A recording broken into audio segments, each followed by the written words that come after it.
How much certainty do you need? So, it's kind of a cliche to say that life is uncertain. But have you ever stopped to examine whether or not that cliche is true? Now, I think intuitively, I think we all know that there are many ways in which it is true. So, when you were a kid, did you think you would be in the work that you're doing right now? When you were a kid, did you know who you would marry or whether you would be married or not? So there are many things. When you were a kid, did you know you would? I mean, there's a lot of things sort of outside our direct control. Um, so yes, absolutely, there is uncertainty in the world. Um, so what's kind of interesting is, first of all, do we lie to ourselves about how certain things are? So, for instance, do we, in terms of let's say, if you have investments, do you kind of lie to yourself about how certain it is that your investments are going to do well in order to kind of help keep you investing?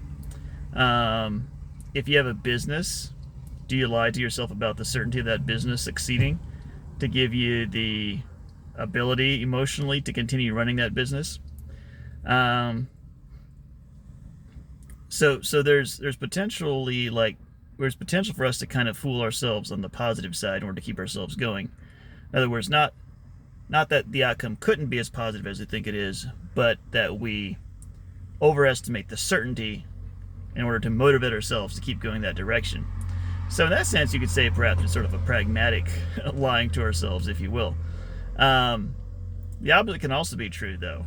So you can have negativity about an outcome when you really don't know whether the outcome is going to be positive or negative.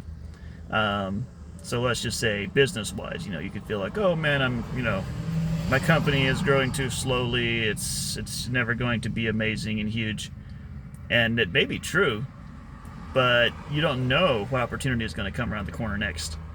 And you don't know how being faithful with what you're doing right now could lead to a much bigger opportunity. And maybe you don't. So like managed uncertainty, I think is often sort of the name of the game in investing. Um, and so that's why index funds, for instance, have often outperformed managed funds, is because uncertainty is so high that having a representative, an investment that more broadly represents the stock market, so that gradual gains over time are in your favor, is and so when you think about, I know that some people have kind of applied the theories of gambling to more of life, and I'm not a gambler in the sense of what you would refer to as gambling.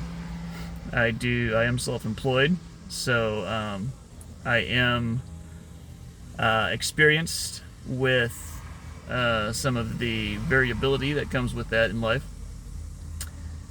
And so the idea of making smart bets, if you will, is kind of an interesting one.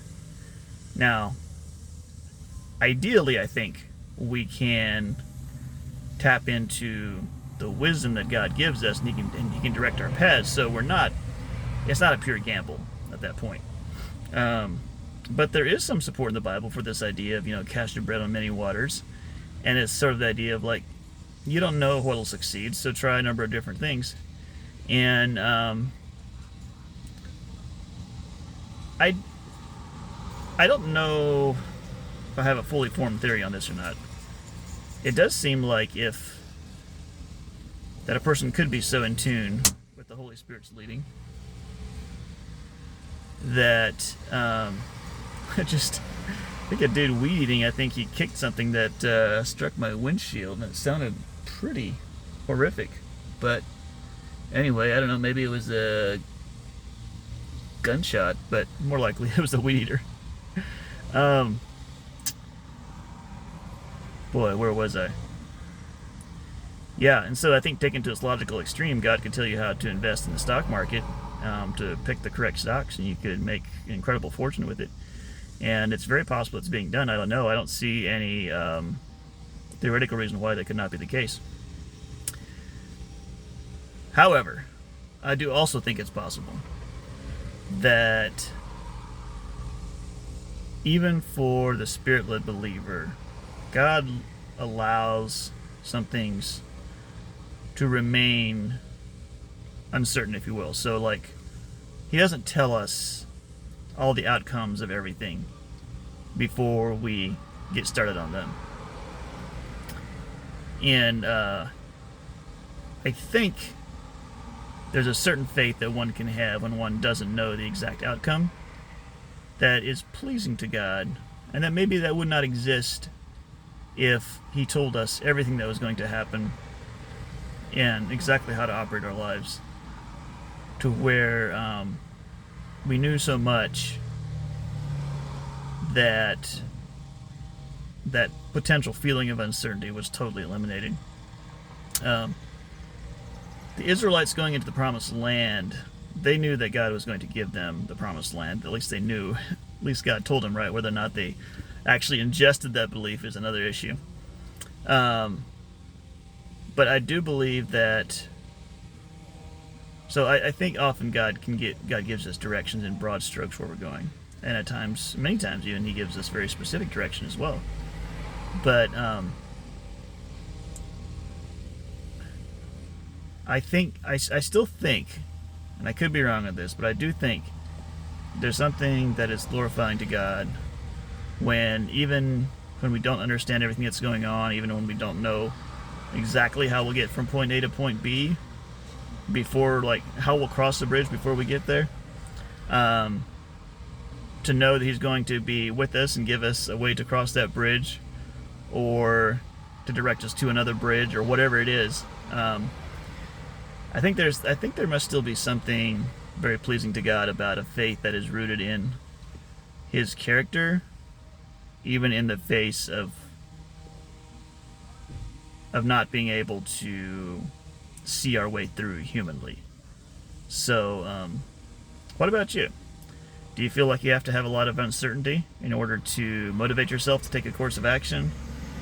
How do you reach a decision that something is certain? And does most of your life feel quite certain to you? Or does most of it feel very uncertain to you?